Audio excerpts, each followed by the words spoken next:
Bismillahirrahmanirrahim. Assalamualaikum warahmatullahi wabarakatuh.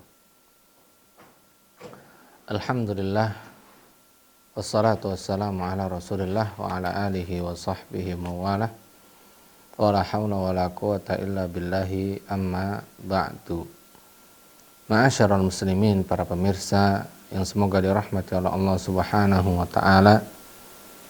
Alhamdulillah, kita bersyukur kepada Allah subhanahu wa ta'ala dengan syukur yang sesungguhnya, yang mengharuskan seorang hamba menjalankan semua perintah Allah dan Rasulnya, dan sebagaimana petunjuk sunnah Rasulullah sallallahu alaihi wasallam. Karena itulah sebaik-baik rasa syukur kita kepada Allah subhanahu wa ta'ala.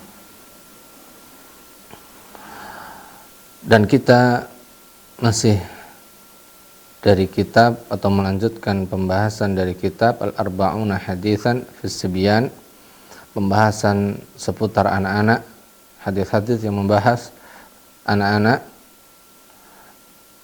Dan kita masih di hadis yang ke-8 tentang membahas perintah amruhum bis salati li sab'in, perintah kepada anak-anak untuk mengerjakan salat, atau perintah kepada para orang tua untuk memerintahkan anak-anak mereka mengerjakan salat di usia 7 tahun dan memberikan hukuman kepada mereka ketika mereka telah memasuki usia 10 tahun, dan memisahkan di antara mereka dalam ranjang mereka. Dan di poin yang ke-9, mu'allif menjelaskan kama yu'allamus sabiyyu ahkamas sholati, sebagaimana anak-anak itu diajarkan tentang hukum-hukum salat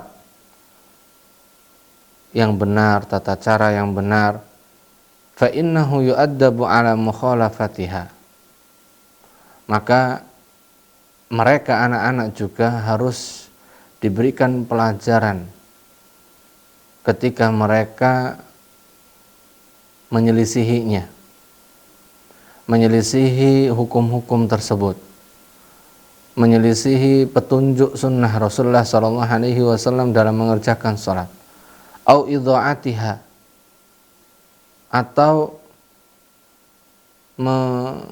mengabaikannya, au istihanati biha, meremehkannya. Faqad kana as-salafus salih yu'addibuna sibyanahum, di mana para salafus saleh mereka mendidik anak-anak mereka dengan memberikan hukuman serta memberikan peringatan atas mereka ala tarkin au mukhalafatis sunnati fis shalah, ketika mereka meninggalkan atau menyelisihi sunnah atau tata cara dalam petunjuk salat. Sebagaimana Nabi SAW ketika beliau memerintahkan untuk sujud di atas 7 anggota badan. An Ibnu Abbas qala Nabi SAW, umirtu an asjuda ala sab'ati a'zum wala akufu sya'ran wala thawban. Dari sahabat Abdullah bin Abbas radhiyallahu anhuma, beliau berkata, Nabi SAW bersabda, aku telah diperintahkan oleh Allah Subhanahu wa ta'ala untuk sujud di atas 7 anggota badan, yang dimana penjelasan ini terdapat dalam riwayat yang lain. 7 anggota tersebut adalah yang pertama dahi. Namun di sini Nabi SAW mengisyaratkan padanya hidungnya. Ketika Nabi SAW menyebutkan dahi, maka beliau menyebutkan atau berisyarat dengan jari telunjuknya yang mengarah kepada hidungnya. Ini anggota yang pertama. Dan ini menunjukkan bahwasanya ketika seseorang itu meletakkan dahinya pada saat sujud, maka hidungnya pun harus ikut nempel. Tidak boleh dinaikkan atau tidak menyentuh tanah atau menyentuh lantai. Maka ketika sholat, hidung dan dahi harus nempel. Kemudian yang kedua dan yang ketiga adalah kedua telapak tangan, kemudian kedua lutut, dan kedua ujung-ujung jari kaki. Maka ini 7 anggota yang Nabi SAW diperintahkan oleh Allah Subhanahu wa taala sujud padanya. Wala akufu sya'ran wala thawban. Dan tidak pula aku diperintahkan untuk, dan aku dilarang untuk apa? Menahan rambut dan menggulung pakaian. Menggulung pakaian atau menahan kain gitu. Maka ini diantara mukhalafah ketika seseorang mengerjakan sholat. Jadi ketika dia sujud, kemudian rambutnya itu terurai dan menutupi dahinya, maka tidak boleh ditahan, dibiarkan. Dibiarkan. Kemudian juga sebagaimana yang diriwayatkan oleh sahabat Qais ibn Abbad rahimahullahu taala ketika beliau tiba di kota Madinah untuk bertemu dengan para sahabat Nabi SAW. Kemudian beliau masuk, atau ketika tiba waktu sholat atau ketika mulai sholat, beliau masuk di shaf yang pertama. Kemudian para sahabat Rasulullah SAW mengatakan kepada beliau, walakin Rasulullah SAW qala lana, akan tapi Rasulullah SAW telah mengatakan kepada kami, kunu fis shafil ladzi yalini, hendaknya kalian menempati shaf yang ada di belakangku, sesudahku. Maksudnya adalah shaf pertama sesudah imam. Maka Nabi SAW berpesan kepada para sahabat Rasulullah SAW untuk mereka menempati shaf di belakang Nabi SAW atau di shaf yang pertama. Oleh karena itu mereka menggeser, yaitu Qais ibn Abbad rahimahullah ini ke belakang dan mereka menempati shaf pertama tersebut. Dan hal ini sebagaimana yang dijelaskan oleh Imam Ahmad rahimahullah taala fi sababi ikhraji Ubay ibn Ka'ab radhiyallahu anhu li Qais ibn Abbad. Al-Imam Ahmad rahimahullah ta'ala menjelaskan sebab kenapa sahabat Ubay ibn Ka'ab radhiyallahu anhu mengeluarkan Qais ibn Abbad dari shaf. Innama kana gulaman, dari shaf pertama maksudnya. Di antara sebabnya adalah karena beliau masih anak-anak. Dan Nabi SAW berpesan kepada para sahabat agar mereka menempati shaf yang pertama. Kemudian mu'allif memberikan penjelasan fihi dalilun, maka dalam hadis ini terdapat dalil ala ikhrajis sibyani minas shafil awal idza taqaddamu ilaihi. Terdapat dalil untuk mengeluarkan anak-anak dari shaf yang pertama apabila mereka maju di shaf yang pertama. Apabila mereka masuk atau menempati shaf yang pertama. Dan demikianlah petunjuk para salafus saleh. Wala a'lamu lahum mukhalifan, dan aku tidak melihat di antara mereka yang menyelisihi penjelasan ini.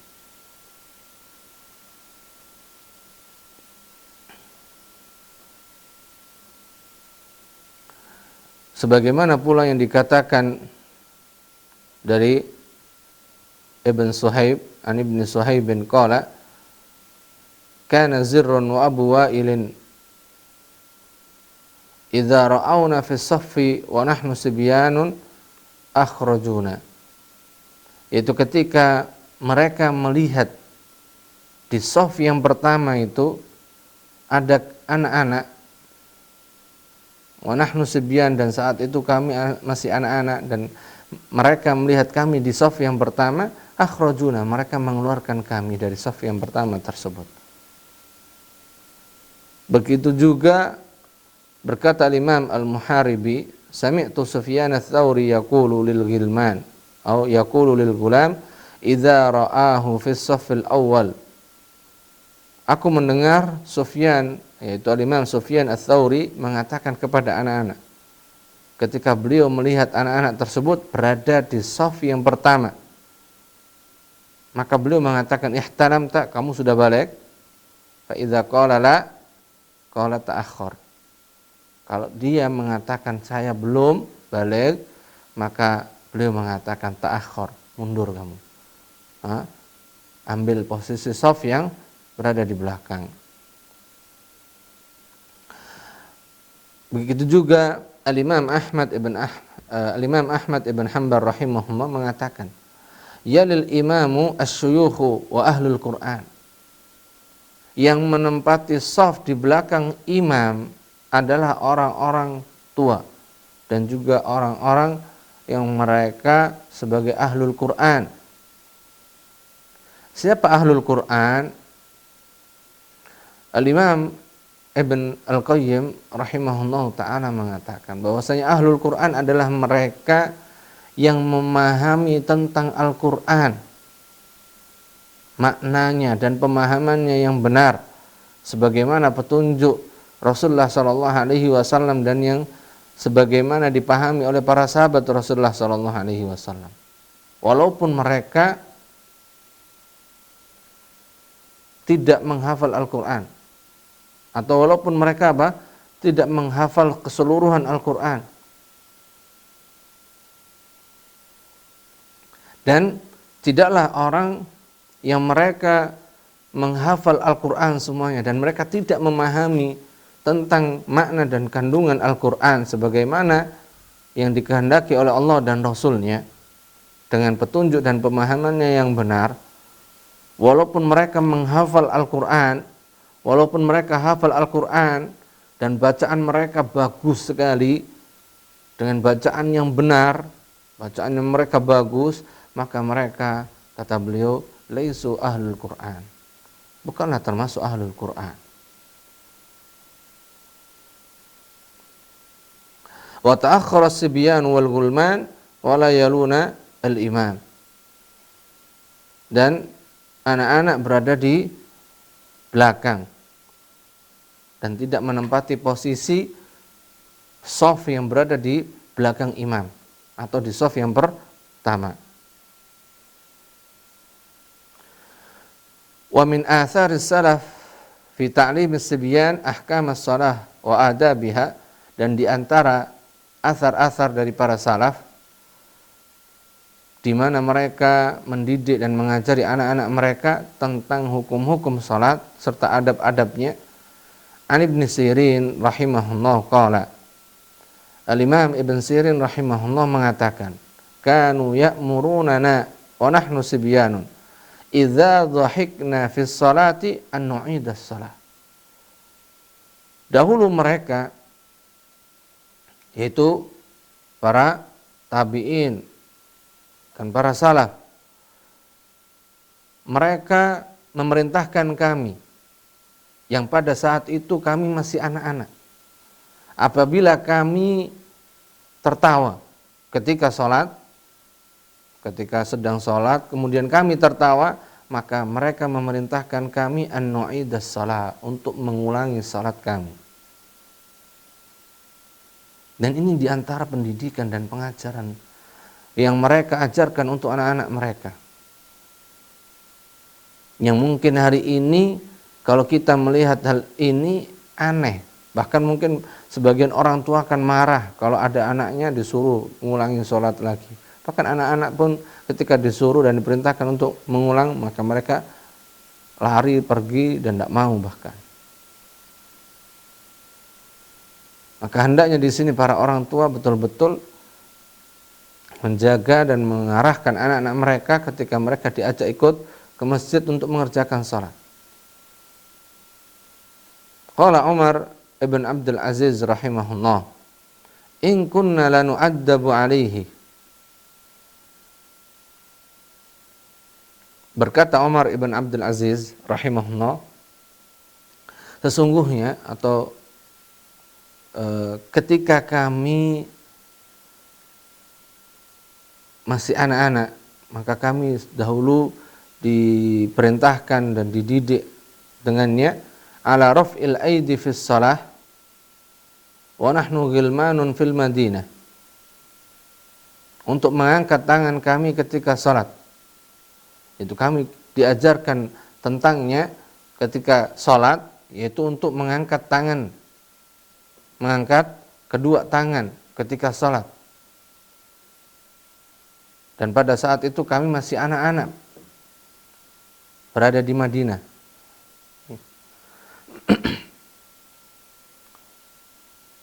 Menunjukkan bahwasanya anak-anak pun diajarkan bagaimana cara mengangkat kedua tangan ketika sholat.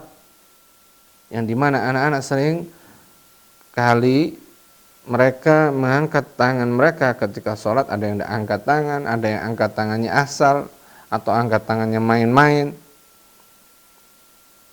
Maka perlu diajarkan dan difahamkan.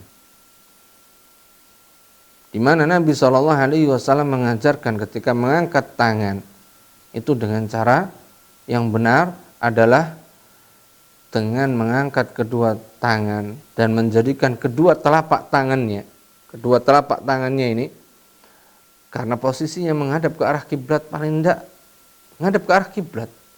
Dan posisi tangan ini, posisi telapak tangan disebutkan sebagaimana rawi hadis tersebut, yamudduhu maddan, menjadikan telapak tangan ini tegak lurus, bukan belum sempurna atau ditekuk, bahkan tidak sampai. Maka ini harus dijelaskan dan diajarkan kepada anak-anak.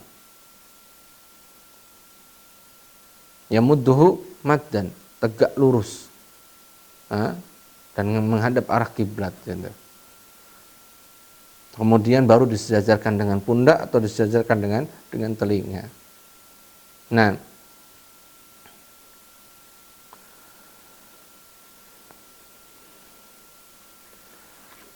kemudian disebutkan dari Al-Imam Mujahid rahimahullahu taala, beliau mengatakan, sami'tu rajulan min ashabin Nabi sallallahu alaihi wasallam qala, la a'lamuhu illa mimman syahida badran. Qala libnihi, adrakta as-salata ma'ana? Qala na'am. Qala adrakta at-takbiratal ula? Qala la. Qala lima fataka minha khairun, atau lama fataka minha khairun min mi'ati naqatin kulluha sudul aini. Al-Imam Mujahid mengatakan, aku pernah mendengar dari salah seorang sahabat Nabi SAW yang beliau mengatakan, yang beliau ini aku tidak mengenal beliau kecuali beliau pernah ikut perang Badar, dan beliau mengatakan kepada anaknya, adraktas salata ma'ana? Kamu tadi ikut sholat bersama kami? Maka anaknya tersebut mengatakan iya. Kemudian bapaknya mengatakan lagi, qala adrakta takbiratal ula? Kamu ikut mendapati takbir yang pertama, yaitu takbiratul ihram? Kamu dapat takbiratul ihram enggak? Qala la. Maka anaknya tersebut mengatakan enggak. Aku tidak mendapati takbiratul ihram. Yang ini menunjukkan bahwasanya biasanya anak-anak itu walaupun sudah datang di masjid, kemudian imam mulai takbir, anak-anak masih apa? Main-main dan tidak ikut untuk takbiratul ihram langsung. Tapi masih sibuk dengan aktivitas mereka, main-main dan yang lainnya.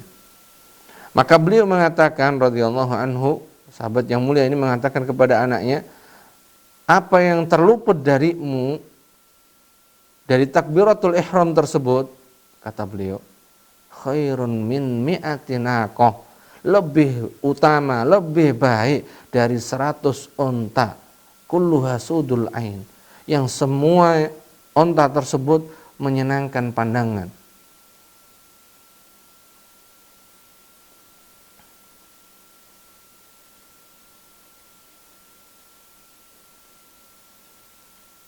Maka sahabat yang mulia ini ingin mengajarkan kepada anaknya.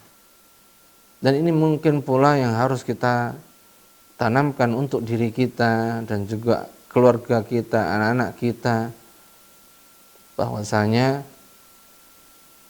mendapati takbiratul ula, takbir yang pertama atau takbiratul ihram itu keutamaannya sangat besar. Mendapati takbiratul ihram itu keutamanya sangat besar. Bahkan kata sahabat tersebut lebih utama daripada 100 onta yang menyejukkan pandangan. Yang kalau kita punya itu senang melihatnya.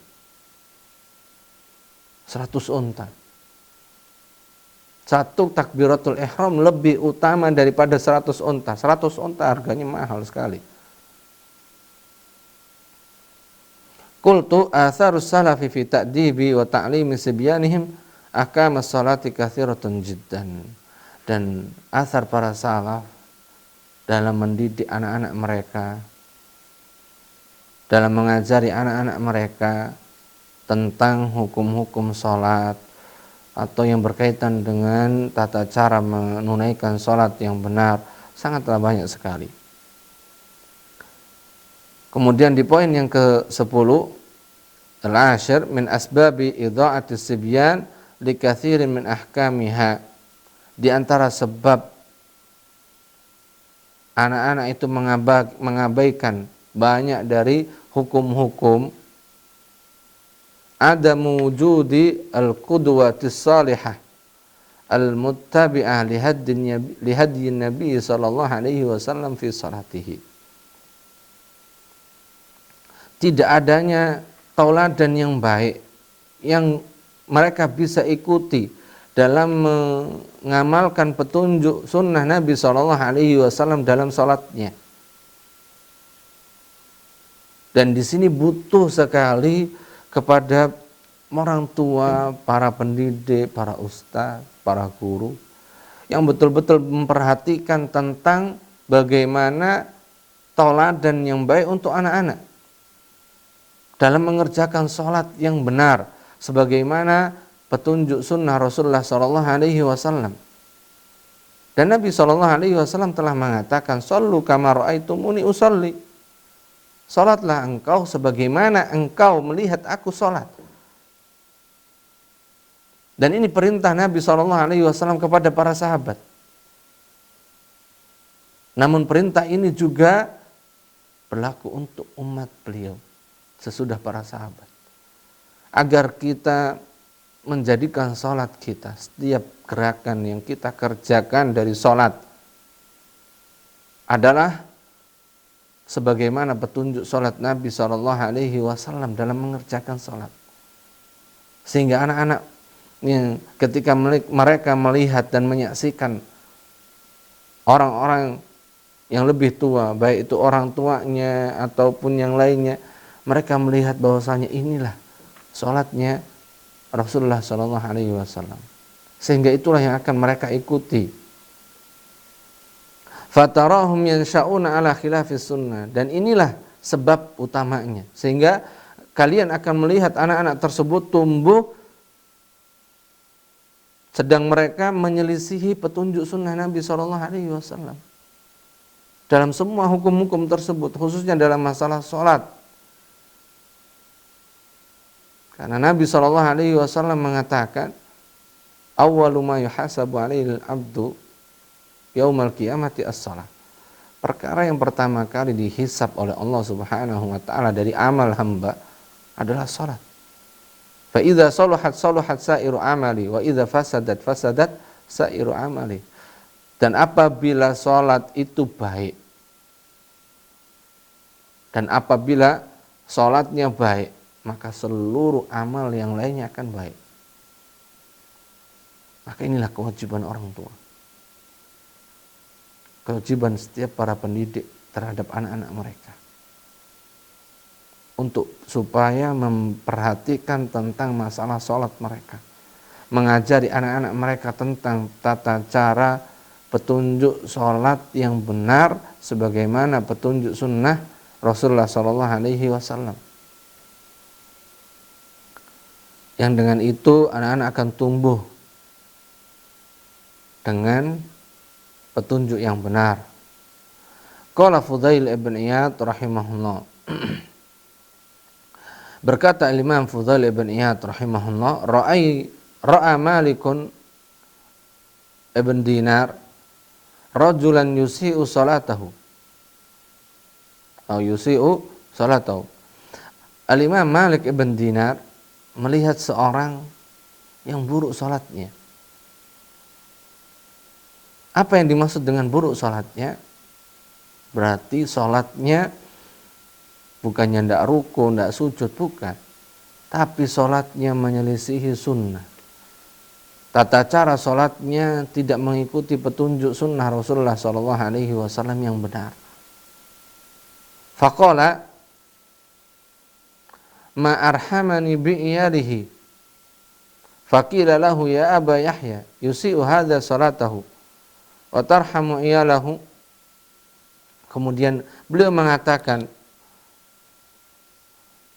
ini diantara sebabnya adalah keluarganya ini. Ma arhamani bi iyalihi. Yang menjadikanku kesel kepada ini diantara sebabnya adalah apa? Keluarganya. Kenapa?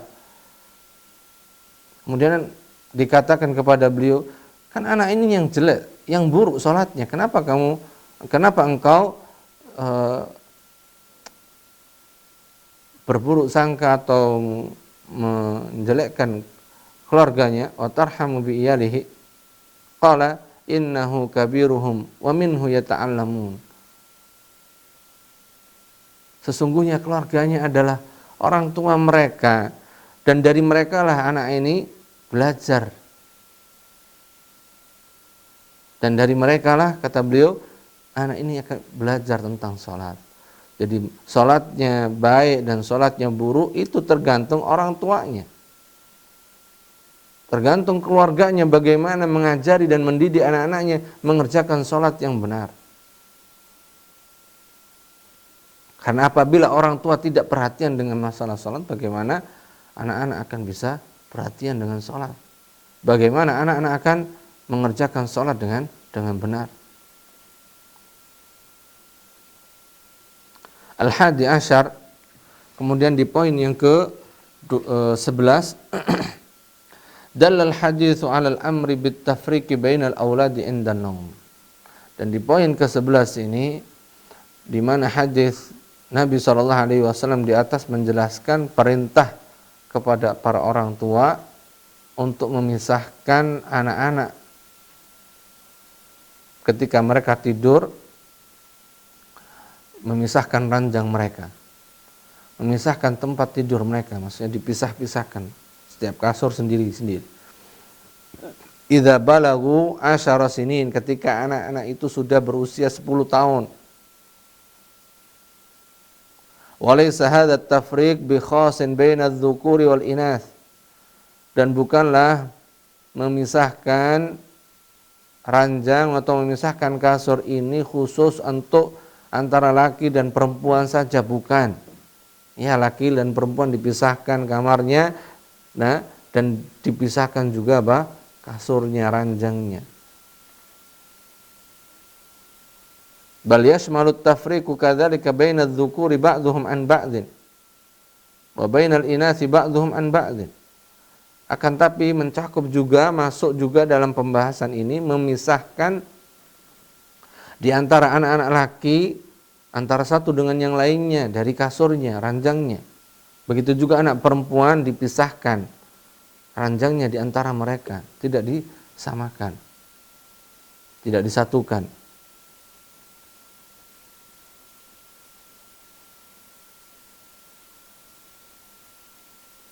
Kemudian di poin yang ke-12 dalal haditsu ala ta'limil aulad adaban naum al-waridah fi sunnati anin nabi sallallahu alaihi wasallam. Dari hadis yang mulia ini juga menjelaskan kepada kita agar kita mengajarkan kepada anak-anak tentang adab tidur sebagaimana petunjuk sunnah Nabi sallallahu alaihi wasallam. Wa ala dzalika sara salaf ma sibyanihim fi ta'limihim wa ta'dibihim. Dan demikianlah para salafus saleh mengajari anak-anak mereka tentang adab tidur. An Abdullah bin Amr radhiyallahu anhu maqala, dari sahabat Abdullah bin Amr beliau mengatakan, kana Rasulullah sallallahu alaihi wasallam yu'allimuna kalimatin naquluhunna indan naumi minal faza'i. Nabi sallallahu alaihi wasallam mengajari kami doa yang kami baca ketika tidur. Bismillahi a'udzu bikalimatillahi tammati min ghadabihi wa iqabihi wa syarri ibadihi wa min hamazatis syayatini wa an yahdurun.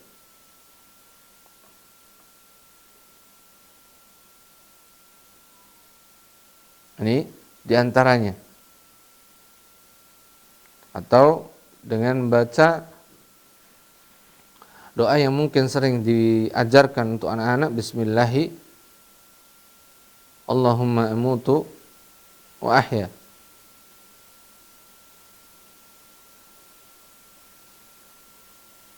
Itu. Dan ini diantara doa yang diajarkan Nabi kepada Abdullah bin Amr, sehingga sahabat Abdullah bin Amr pun mengajarkannya kepada siapa saja dari anak-anaknya untuk mengucapkannya pada saat mereka hendak tidur.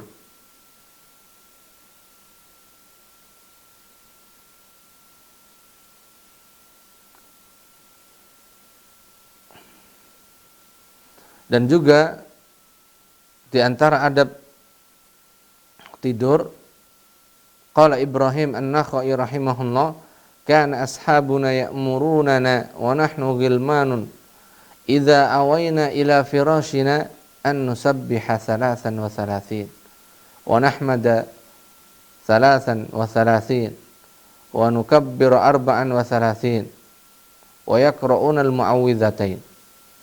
Berkata Al-Imam Ibrahim an-Nakhai, dahulu para sahabat kami memerintahkan kami yang saat itu kami masih anak-anak, ketika kami hendak tidur di atas kasur kami, an nusabbiha 3, untuk mengucapkan tasbih subhanallah 33 kali, alhamdulillah 33 kali, dan Allahu Akbar 33 kali. Kemudian membaca dua kul, yaitu kul a'udzu birabbil falaq dan kul a'udzu birabbin nas sampai selesai. Dan juga diantaranya disunahkan untuk berwudu sebelum tidur.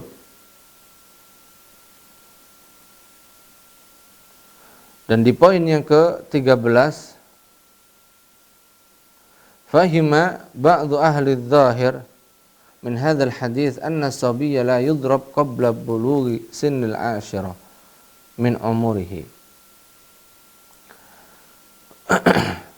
sebagian ahlul zahir memahami dari hadis ini bahwasanya anak-anak itu tidak boleh dipukul sebelum usia balik. Sebelum mereka sampai atau sebelum mereka masuk usia 10 tahun dari usianya. Ini sebagian ahlul zahir. Maka mu'allif menjelaskan wala yakhfa butlanu wa fasadu hadzal qaul, dan tidaklah tersembunyi bahwasanya perkataan ini adalah perkataan yang batil dan perkataan yang rusak. Fa inna sabiyya yu'addabu bidzarbi wala bud. Maka sesungguhnya anak-anak itu memang harus diberikan pendidikan, pengajaran, dan diberikan ketegasan dalam mendidik mereka. Di antaranya dengan apa? Dipukul, dan itu harus. Dan inilah pendidikan Islam. Namun pukulannya pun ya sesuailah, tidak sampai mencederai atau hanya untuk mendidik mereka. Wa dzalika ma ta'aqilat darb wa ta'dib, dan hal itu pula diberikan ketika mereka sudah memahami tentang pukulan dan pendidikan. Maksudnya mereka harus diajarkan tentang adab, mulai faham, dan harus diberikan pukulan itu kapan, faham, gitu.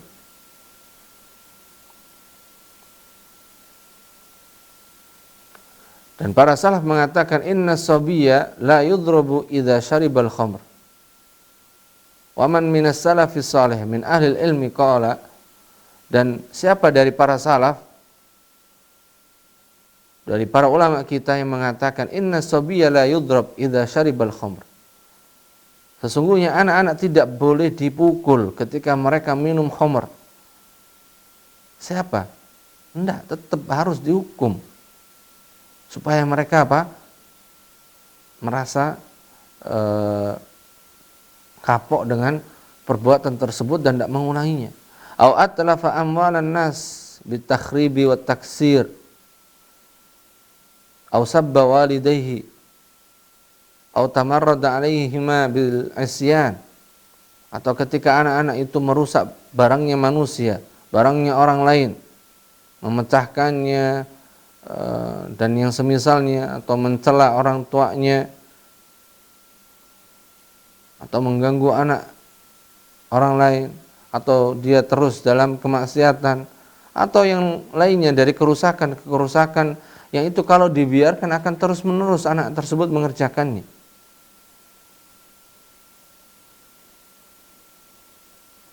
Sehingga tetap memang harus diberikan hukuman.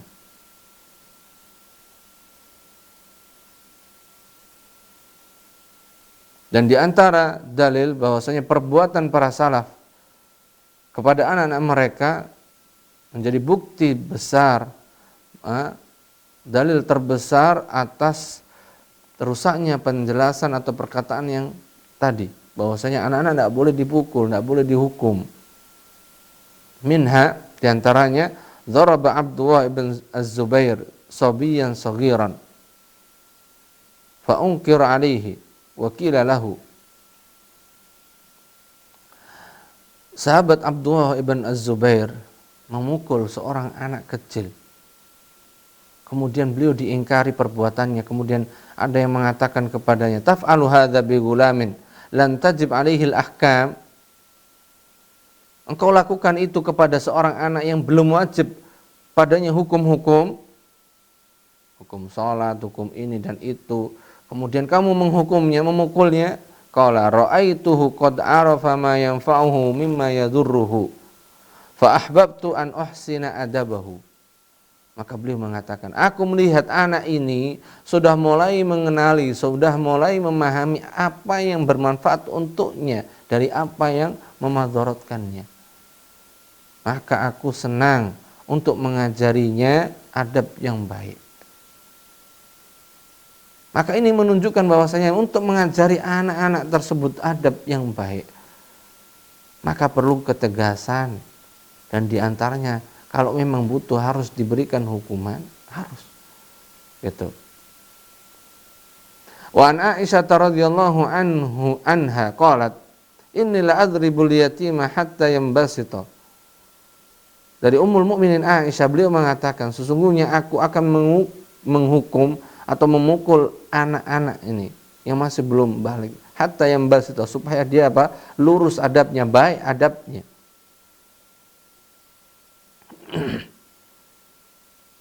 Dan anak yang dimaksud al-yatim di sini mereka yang belum memasuki usia balik.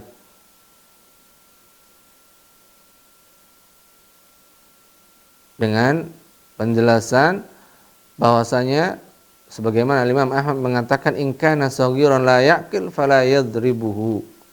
Kalau anak-anak itu belum paham, belum tahu apa sih fungsinya, gunanya dihukum ini, maka tidak dihukum, tidak boleh. Tapi kalau mereka anak-anak itu sudah mulai paham mana yang baik, mana yang buruk, mana yang rusak, mana yang memadorotkan, mana yang memberikan manfaat dan mana yang bermadorot, maka perlu untuk orang tua dan para pendidik untuk memberikan hukuman kepada mereka supaya mereka tidak mengulangi kesalahan dan perbuatan rusak atau buruknya tersebut.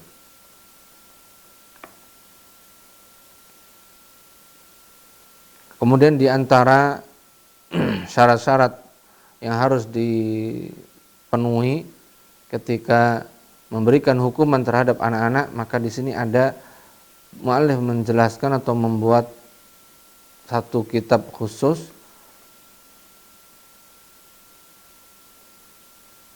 Beliau sebutkan dalam satu bab khusus dalam kitab beliau Al-Jami' fi Ahkam wa Adabis Sibyan. Dan beliau sebutkan di sini beberapa di antaranya dengan ringkas. Yang pertama, beliau sebutkan di sini ada 18 syarat yang beliau sebutkan. Yang pertama, in kana dzarbu lit-ta'dibi fala yazidu fi dzarbi an thalath. Kalau pukulan itu dalam rangka untuk mendidik anak-anak mereka, maka tidak boleh pukulan ini lebih dari 3 kali.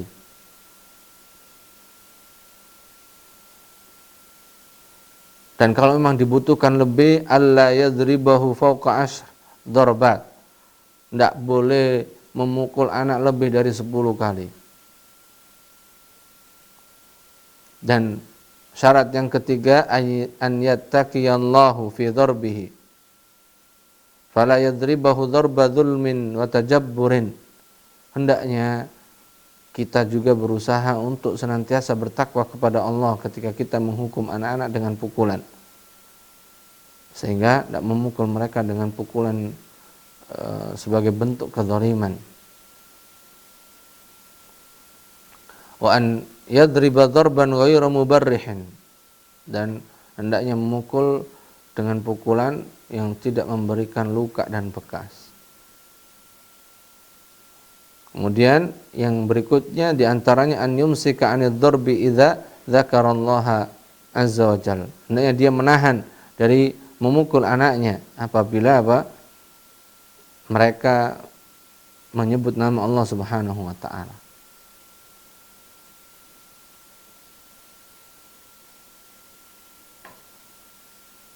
Dan hendaknya orang tua ketika memukul memberikan alasan, menjelaskan alasan kenapa mereka memukul, supaya anak tersebut pun menyadari dan jera dan berusaha untuk tidak mengulanginya.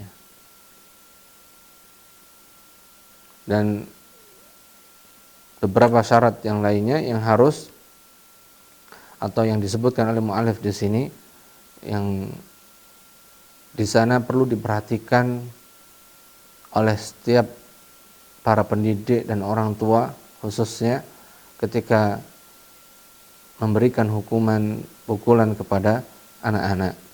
Dan memang ini perlu supaya anak-anak kita tersebut mereka terbiasa dengan kebaikan dan berusaha menjaga untuk menetapi petunjuk yang benar. Wallahu ta'ala alam bishawab. Mungkin itu beberapa faedah yang disebutkan oleh mu'allif dari hadis yang ke-8 ini. Mudah-mudahan Allah Subhanahu wa taala jadikan keberkahan dan manfaat padanya, baik untuk mu'allif dan untuk kita semuanya. Wa sallallahu ala nabiyyina Muhammad walhamdulillahi rabbil alamin. Subhanakallahumma bihamdik asyhadu an la ilaha illa anta astaghfiruka wa atubu ilaik. Wassalamualaikum warahmatullahi wabarakatuh.